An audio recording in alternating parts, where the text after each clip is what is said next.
Let me tell you, I'm going to be very blunt here. This has been the best meeting we've had in 10 years. Simple. Best meeting I've had in 7 years. And there was no expectations that the Prime Minister was going to come out and say, you get that project, you get that project. It was a great discussion. Now, we were all talking. Now it's time to put it into action. All of us are responsible. But I thought it was an incredible meeting, great communication, great collaboration, and we all walked out of that room united.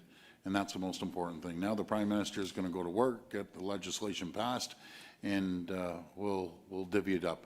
I described him today as Santa Claus. He's coming, and his sled was full of all sorts of stuff. Now he's taking off back to the North Pole. He's going to sort it out, and then he's going to call us. So, and we're building the only thing short of Santa Claus is my big belly. I got to loan it to him.